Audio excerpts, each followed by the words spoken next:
জগন্নাথ পুরী মন্দিরে রথযাত্রার রথ তৈরিকে কেন্দ্র করে ঘটল এক ভয়ঙ্কর অলৌকিক কাণ্ড, যা জানলে আপনি অবাক হয়ে যাবেন। কি এমন ঘটেছে রথযাত্রার ঠিক আগেই, সেটাই আপনাদের সামনে আমি তুলে ধরার চেষ্টা করেছি। পুরুষোত্তম মাস উপলক্ষে আমরা এসেছিলাম শ্রীক্ষেত্র পুরীধামে জগন্নাথকে দর্শন করতে, আর রথযাত্রার রথ তৈরির কাজ চলছে তুঙ্গে। আর এরই মাঝে এমন এমন কিছু দৃশ্য আমাদের এই ক্যামেরায় বন্দী হয়েছে, যেটা আপনাদের সামনে আমি তুলে ধরার চেষ্টা করেছি। ভিডিওটি একদম স্কিপ করবেন না, ভীষণভাবে মিস করে যাবেন, কেননা এই ভিডিওর মধ্যে আমি অনেক কিছু তুলে ধরার চেষ্টা করেছি শ্রীক্ষেত্র পুরীধাম এবং পুরী মন্দিরকে কেন্দ্র করে। প্রিয় বন্ধুরা, ভিডিওটি সম্পূর্ণভাবে শুরু করবার আগে আপনাদের কাছে বিনম্র অনুরোধ, আমাদের ফেসবুক পেজে নতুন সদস্য হলে পেজটিকে ফলো করবেন, ইউটিউব চ্যানেল থেকে দেখলে চ্যানেলটি সাবস্ক্রাইব করতে ভুলবেন না। তাহলে চলুন সবিস্তার ভিডিওর মধ্যে আমরা প্রবেশ করি, আর কমেন্ট সেকশনে জয় জগন্নাথ লিখতে ভুলবেন না। আর ভিডিওটি আপনি কোন স্থান থেকে দেখছেন অবশ্যই কমেন্ট সেকশনে জানাবেন। আপনাদের প্রত্যেকের কমেন্ট পড়তে আমার ভীষণ ভালো লাগে। প্রিয় বন্ধুরা, চলুন ভিডিওর মধ্যে আমরা প্রবেশ করি। পুরুষোত্তম মাস উপলক্ষে জগন্নাথ পুরী মন্দিরে হাজার হাজার ভক্ত নয়, লক্ষ লক্ষ পুণ্যার্থী কিন্তু ছুটে আসছেন জগন্নাথ বলদেব সুভদ্রা মহারানীকে দর্শন করবার জন্য। জগন্নাথ শ্রী মন্দিরের মধ্যে রয়েছে অসংখ্য অলৌকিক লীলা, যেগুলো ভক্তদের মনের মাঝে নানা রকম প্রশ্নের সৃষ্টি করে। আমরা যারা বাঙালি রয়েছি, আমাদের কাছে জগন্নাথ মন্দির অত্যন্ত পবিত্র এবং চার ধামের অত্যন্ত গুরুত্বপূর্ণ একটি ধাম জগন্নাথ মন্দির, যে কারণেই আমরা সময় পেলে ছুটে আসি জগন্নাথ মন্দিরে। জানেন তো, এই জগন্নাথ মন্দিরে প্রবেশ করবার জন্য এই গরমেও কিন্তু ভক্তরা ছুটে এসেছে। আমরাও এসেছি প্রায় 32 জন ভক্তকে নিয়ে শ্রীধাম মায়াপুর থেকে। তাহলে চলুন এই জগন্নাথ মন্দিরকে নিয়ে কিছু লীলা আমরা শ্রবণ করি। হিন্দু শাস্ত্রের আমাদের যে 4টি ধাম রয়েছে, তার মধ্যে অন্যতম হচ্ছে এই জগন্নাথ মন্দির। ভক্তদের বিশ্বাস, কলিযুগে ভগবান মানুষকে কল্যাণের জন্য জগন্নাথ রূপে এখানে অবস্থান করছে। জগন্নাথ শব্দের অর্থ হচ্ছে জগতের নাথ, তিনি হচ্ছেন জগতের অধিপতি।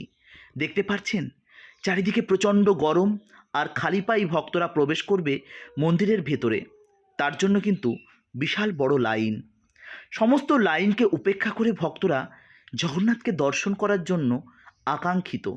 মন্দিরের মধ্যে কিছু রুলস অ্যান্ড রেগুলেশন চেঞ্জ হয়েছে, তবে ভক্তদের লাইন দেবার সময় কষ্ট যাতে না হয়, সেই কারণেই কিন্তু ওখানে লাইনের মধ্যেই রয়েছে বসার ব্যবস্থাপনা, যাতে ভক্তদের কোনো কষ্ট না হয়। তবে মনে রাখবেন, এই মন্দিরে প্রবেশ করবার জন্য কিছু নির্দিষ্ট টাইম রয়েছে, যে টাইমে কিন্তু আপনি প্রবেশ করবেন না। করলে আপনার প্রবলেম হবে, আপনাকে গরমের মধ্যে লাইনে দাঁড়িয়ে থাকতে হবে। ধরুন দুপুর 12টা থেকে মোটামুটিভাবে 3টে পর্যন্ত কিন্তু আপনি যদি লাইনে দাঁড়ান, তাহলে কিন্তু আপনাকে লাইনেই দাঁড়িয়ে থাকতে হবে। ভক্তদের কিন্তু ভেতরে সেই টাইমে প্রবেশ করতে দেওয়া হয় না। রয়েছে শেড, রয়েছে পর্যাপ্ত ফ্যানের ব্যবস্থা, এবং ভক্তদের যাতে কষ্ট না হয় বসার জন্য ব্যবস্থা রয়েছে। এই টাইমের মধ্যে আপনাকে প্রবেশ করলে তবে কিন্তু আপনি এরম গরমের মধ্যেই দাঁড়িয়ে থাকতে হবে। তবে এই টাইমের আগে যদি আপনি মন্দিরের ভেতরে প্রবেশ করে যান, তাহলে আপনি চাইলে সারাটা দিন ওখানে কিন্তু কাটিয়ে দিতে পারেন। যাই হোক, এটা আপনাদের সুবিধার্থে আমি তুলে ধরার চেষ্টা করেছি। প্রতিদিন লক্ষ লক্ষ ভক্ত দূর দূরান্ত থেকে একবার জগন্নাথকে দর্শন করবার জন্য এখানে কিন্তু ছুটে আসে। প্রিয় বন্ধুরা, এই মাসটি কিন্তু অত্যন্ত পবিত্র। এই মাসটির নাম পুরুষোত্তম মাস, যে কারণেই কিন্তু প্রত্যেক মন্দিরেই কিন্তু প্রচুর প্রচুর ভিড় হচ্ছে। হাতে গোনা আর মাত্র কটা দিন পুরুষোত্তম মাস শেষ হবে এবং শুরু হবে স্নান যাত্রা। তারপর আবারও কিছুদিনের জন্য ভগবানের দর্শন বন্ধ থাকবে, এবং তারপর আমাদের প্রত্যেকের খুব প্রিয় একটি উৎসব রথযাত্রা। শ্রীক্ষেত্র পুরী মন্দিরের একদম মেইন উৎসব বলা যেতে পারে এই রথযাত্রা। মন্দিরের গর্ভগৃহে রয়েছে জগন্নাথ বলদেব সুভদ্রা মহারানী, এবং আমাদের যে ক্ষীরচোরা থেকে শুরু করে সাক্ষী গোপাল, নীল মাধব, প্রত্যেকটাই কিন্তু এই জগন্নাথ শ্রীমন্দিরের ভেতরে বিভিন্ন জায়গায় অবস্থান করছেন। এবং এর মধ্যে সবথেকে পবিত্র একটা বিষয় হচ্ছে এখানে রন্ধনশালা এবং আনন্দবাজার, যে দুটো জায়গা কিন্তু কি বলবো, এই পুরী মন্দিরের মেইন স্থান বলা যেতে পারে। আপনি যদি জগন্নাথকে দর্শন নাও করতে পারেন, আর আপনি যদি জগন্নাথের মহাপ্রসাদ গ্রহণ করেন, তাহলে কিন্তু আপনি ধন্য। যাই হোক, আমরা এখন যে স্থানে দাঁড়িয়ে আছি মন্দিরের ঠিক সামনে, আর এই মন্দিরের ভেতরে প্রবেশ করবার সময় এখানে রয়েছে একটি যমশিলা। মন্দিরের মধ্যে যখন আপনি প্রবেশ করবেন, যমশিলায় পা দিয়ে তবেই প্রবেশ করবেন। আর তার সামনে রয়েছে, দেখতে পাচ্ছেন, গরুর স্তম্ভ। এই গরুর স্তম্ভ থেকেই কিন্তু আপনি একদম লেফট সাইড ঘিরে এখানে জলের ব্যবস্থা রয়েছে, পা ধুয়ে তবেই কিন্তু আপনি মন্দিরের ভেতরে প্রবেশ করবেন, পবিত্রতা বজায় রাখবেন। প্রিয় বন্ধুরা, দেখতেই পারছেন কত ভক্তরা এখানে হরিনাম করছে, কীর্তন করছে ওড়িয়া ভাষায়, শুনতে বেশ ভালো লাগে। যাই হোক, আমার ওই যে রাইট সাইডে দেখতে পাচ্ছেন জগন্নাথ মন্দির, আর তার ঠিক পাশে রয়েছে রন্ধনশালা। এই রন্ধনশালায় কিন্তু সেই অলৌকিকভাবে রন্ধন হয়। যাই হোক, আমরা কিছু বলছিলাম, মন্দিরের মধ্যে যখন আপনি প্রবেশ করবেন, প্রথমেই দেখতে পাবেন যে যমশিলা, যমশিলাটায় পা দেবেন। যাবার সময় মন্দির প্রদক্ষিণ করে, মন্দিরে দর্শন করে তারপর কিন্তু ফেরার সময় ওই যমশিলায় আর পা দেবেন না। যাই হোক, আমরা এখন যে স্থানে আছি সেটা হচ্ছে অশ্ব, মানে ঘোড়ার যে গেটটি, সেই অশ্বদ্বার, সেই দ্বারে কিন্তু আমরা রয়েছি। ঠিক এর পাশেই লেফট সাইডে আপনারা দেখতে পাবেন অনেক বাথরুম, পায়খানা দেখতে পাবেন। ভক্তদের যাতে কোনো রকম কোনো অসুবিধা না হয় সে বিষয়ে কিন্তু লক্ষ্য রেখেছে। চারিদিকে প্রচণ্ড গরম, তাতে কি আছে, জগন্নাথকে দর্শন করব। মন্দিরের মধ্যে ক্যামেরা কিন্তু অ্যালাউ নেই, যে কারণে মন্দিরের মধ্যের ভিডিও আপনাদের আমি দেখাতে পারবো না, তবে আপনাদের কিছু উপলব্ধি করাতে পারছি। ওই দূরে দেখতে পাচ্ছেন জগন্নাথ মন্দির, আর উপরে চলছে সুদর্শন চক্র, এবং তাতে রয়েছে অসংখ্য ফ্ল্যাগ। দেখতে পাচ্ছেন, দূর থেকে যদি আপনি এটা দেখতে পান তাহলেই আপনি ধন্য। আর এই যে মাটির পাত্রগুলো দেখছেন, এটাই কিন্তু তৈরি হবে সেই মহাপ্রসাদ, যেটি কিন্তু একটার পর একটা সাজিয়ে সাজিয়ে তারপরে কিন্তু তৈরি হয় সেই মহাপ্রসাদ। আর আমরা আছি সেই অশ্বদ্বারে, এটা হচ্ছে মুক্তির দ্বার। সাধারণত ভক্তরা এই দ্বার দিয়ে প্রবেশ করেন না। এই দ্বার দিয়ে বিভিন্ন রকম ভান্ডারা, আপনি যদি ভগবানের সেবার জন্য, মানে লক্ষ লক্ষ দান এখান দিয়ে আসে। যদি আপনি সবজি দান করতে চান, যদি আপনি অন্ন দান করতে চান, তবে কিন্তু এই গেট দিয়ে কিন্তু প্রবেশ হয়। তবে অনেক ভক্তরা আছে প্রবেশ করেন। এটা হচ্ছে সেই রন্ধনশালা, যেখানে কিন্তু রন্ধন হয়ে থাকে এই মহাপ্রসাদ। পৃথিবীর মধ্যে সর্ববৃহৎ রন্ধনশালা এবং অলৌকিক রন্ধনশালা এটাকে বলা হয়ে থাকে। এখানে হাঁড়ির পর হাঁড়ি মাটির হাঁড়িতে করে রন্ধন চাপানো হয়, এবং সেই রন্ধনশালায় সর্বপ্রথম, মানে একটার উপর একটা স্টেপ বাই স্টেপ যখন রাখা হয়, সবার উপরে যে হাঁড়িটা থাকে সেই হাঁড়িটি কিন্তু সবার আগে রন্ধন হয়। এবং এখানে যে জলটি ব্যবহার করা হয় ভাবতে পারবেন না, কুয়োর জল, 3টে কুয়ো আছে, অলৌকিক কুয়ো। সেটা আপনারা এখানে আসলে কেমনভাবে দেখবেন। মন্দিরের মধ্যে প্রবেশ করার সময় লেফট সাইড বাঁদিকে দেখবেন কিছু ভক্ত প্রবেশ করছে, একটা কাউন্টার রয়েছে টেবিল পেতে, সেখানে 2-3 জন ভক্ত বসে আছে। মন্দিরে প্রবেশ করার জন্য, মানে ওই রন্ধনশালায় প্রবেশ করার জন্য 10 টাকা করে নেয়।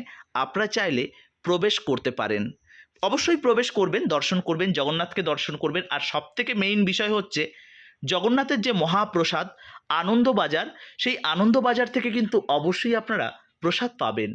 না হলে কিন্তু আপনাদের কিন্তু এই যে মানে জগন্নাথ ধামে আসার কোনো রকম কোনো ভ্যালু থাকবে না। এই মহাপ্রসাদ পাওয়ার জন্য দেব দেবতারা বারবার এই জগন্নাথ পুরীতে ছুটে এসেছে।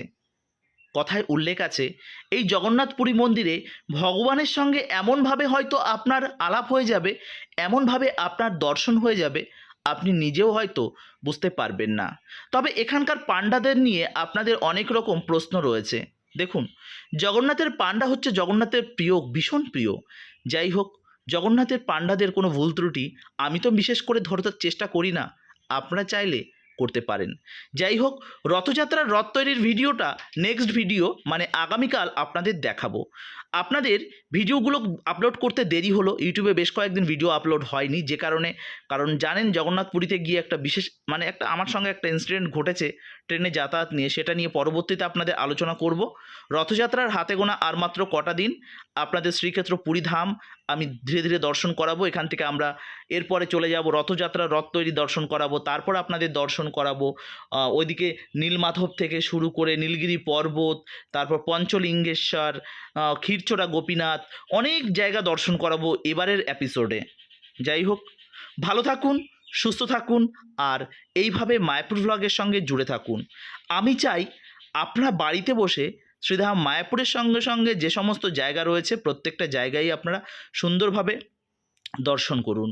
অনেকে আমাকে বলছে, প্রভুজি রুম নিয়ে সংক্রান্ত এই বিষয় নিয়ে একটা ভিডিও বানান। দেখুন, আমি কিন্তু মানে রুম বা এই সমস্ত প্রমোশনাল ভিডিও সাধারণত করি না, যে কারণে ওই সমস্ত ভিডিও করতে আমার একটা কেমন যেন একটা লাগে।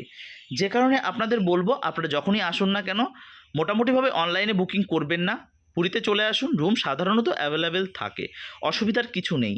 তবে রথযাত্রায় আপনারা যারা রথের আমাদের সঙ্গে আসার জন্য প্রস্তুত নিয়েছেন, এর আগে একটা ভিডিওয়ে আপনাদের বলেছি আমরা একটা বাস ছাড়ার পরিকল্পনা নিয়েছিলাম। তো ভিডিও পোস্ট করার সঙ্গে সঙ্গে আমাদের কিন্তু বাসটা ফুল হয়ে গেছে। মানে পার হেড রেখেছিলাম ৬,০০০ টাকা। স্লিপার ক্লাস বাস নয়, এটা সিটিং মানে বসে যাওয়ার বাস। এবং বাসে করে আমরা কিন্তু অনেক জায়গা দর্শন করব।